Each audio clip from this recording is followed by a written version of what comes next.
Eh bien, salut à tous les amis, c'est Zorio, j'espère que vous allez tous très bien. Et aujourd'hui, on se retrouve pour une toute nouvelle vidéo pour parler de la fameuse histoire du début et jusqu'à aujourd'hui de Yokai Watch. Cette série, cette licence qui a fait étincelle et qui a ébloui des communautés jeunes pendant longtemps et qui malheureusement a fini par être délaissée, on va dire, hein. Et la communauté qui s'est désintéressée au fur et à mesure des années. Aujourd'hui, j'ai décidé de parler et de vous parler également de l'histoire de Yokai Watch et de ce que cette série a apporté, cette licence, de ce qu'elle a apporté et de ce que elle a pu faire dans les enfances des jeunes. Voilà. Donc, sur ce, on va commencer par le premier sujet. En effet, Yokai Watch est annoncé uniquement au Japon lors du World Tour 2012 ou 2013, je ne sais plus. Bref, Aki Ueno, le PDG de Level 5 et créateur de nombreuses licences comme Inazuma Eleven, Fantasy Life, Professor Layton, avait annoncé lors du World Tour une nouvelle licence qui serait apparemment bien différente des autres. Et en effet, cette licence, il s'agit de Yokai Watch. Yokai Watch fait alors du coup son annoncement en 2012 ou 2013, comme je dis, je ne sais plus trop, et sortira du coup en juillet de la même année, donc de la même année que son lancement, vers juin, quelque chose comme ça, je ne sais plus trop les dates, bref, donc du coup, c'est une nouvelle licence, avec des yokai, des créatures mystérieuses, donc là, vous pourrez devenir amis, vous battre à leur côté, en combattant de multiples boss ultra compétents, ultra puissants. Et donc voilà. Et donc le Kawash sort officiellement le 11 juillet 2013 au Japon. Et oui. Et c'est je crois un succès car en effet, au Japon, le jeu se vend tellement bien que 2 ans après, Level 5 décide de sortir le jeu en Europe, en Occident. Et donc, en 2015, alors je ne sais plus, mais je crois que c'est à peu près la même période, au mois de juillet, ou mai, quelque chose comme ça, enfin bref, que sort le jeu chez nous en Europe. Et donc là, pareil, ça marche ultra bien, enfin, moi dans mes souvenirs, j'ai pas eu d'informations comme quoi le jeu se serait mal vendu. Mais pareil, c'est un succès et les fans adorent, et du moins ça croche vite à la licence.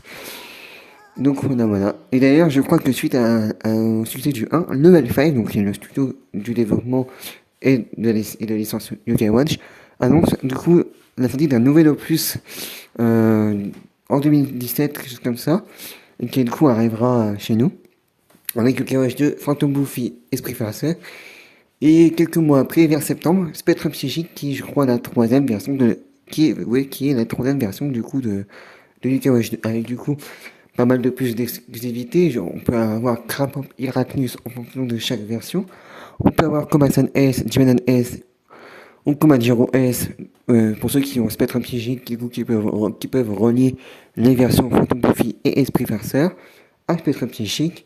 Bref, pas mal de contenu et notamment beaucoup de nouveaux boss car en effet on peut y retrouver du Gerapo Land et avec un nouveau gros boss Extra Bookie qui d'ailleurs était plutôt fort parce que j'ai galéré à le battre, hein, soyons honnêtes.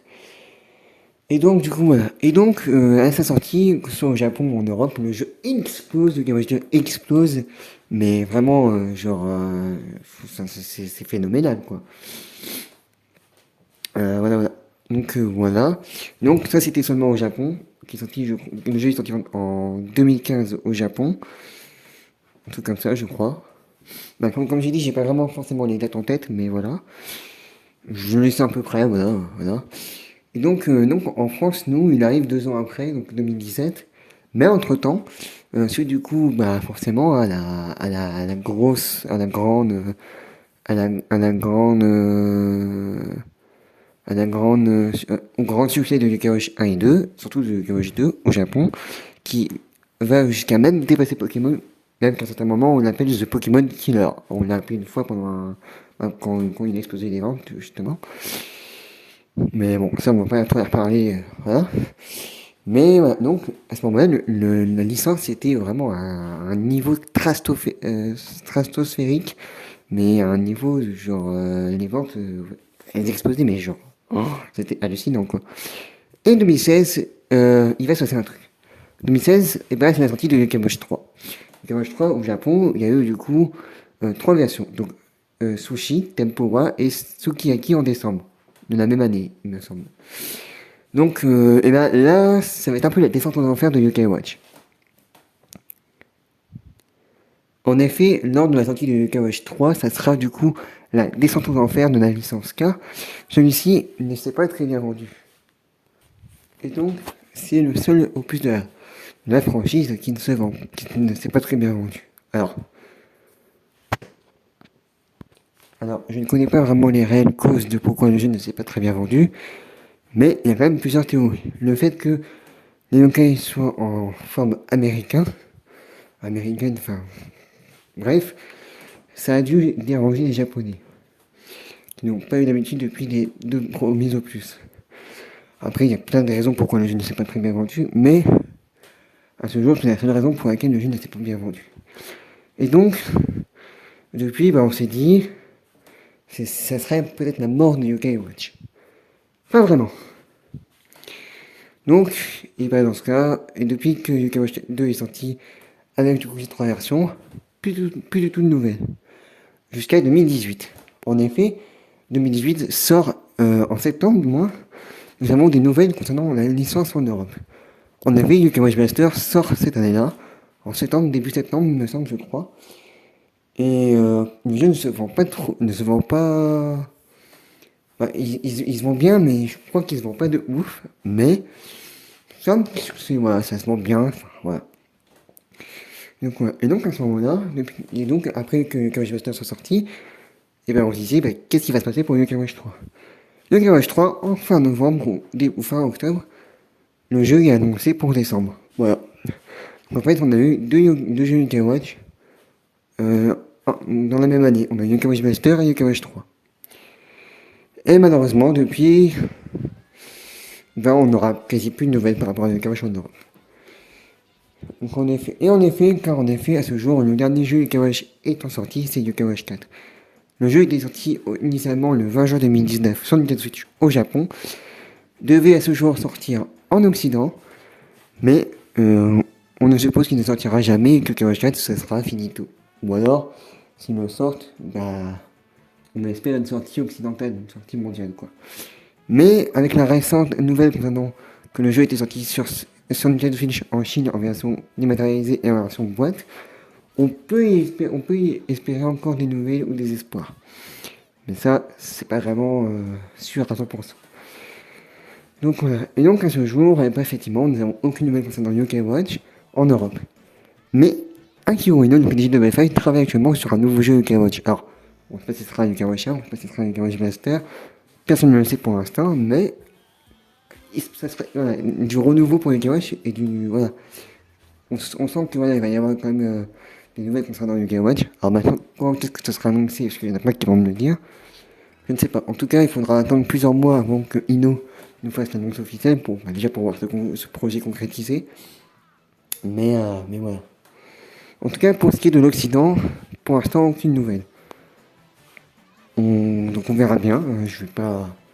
Je vais pas dire que ça va revenir à 100%. Mais avec les récentes nouvelles de Level 5 et du retour du studio en Europe, il y a des chances pour que Yokai Watch revienne. Car en effet, Professeur Layton revient. Ça fait des années qu'il n'y avait pas eu de suite et qu'il n'y avait pas eu de nouveau jeu annoncé. Inazuma Eleven pareil, ça revient. Ça faisait pas mal de temps qu'il n'y avait pas eu de nouveau jeu, ça revient également. Fantasy Life également, ça fait des années qu'il n'y avait pas eu de suite. Il nous avait sorti le 2 sur téléphone, je crois, mais c'était pas très bien vendu. Enfin, il y a eu quand même plein de jeux qui ont été annoncés pour fêter du coup le retour de l'EFF en Europe. Et donc, ça ne m'étonnerait pas que Yokai Watch revienne également. Alors, maintenant, quand je ne sais pas. Mais ouais. Bref, en conclusion, pourquoi Yokai Watch n'est plus. La communauté se désintéresse et pourquoi Yokai Watch ne marche plus tellement avant.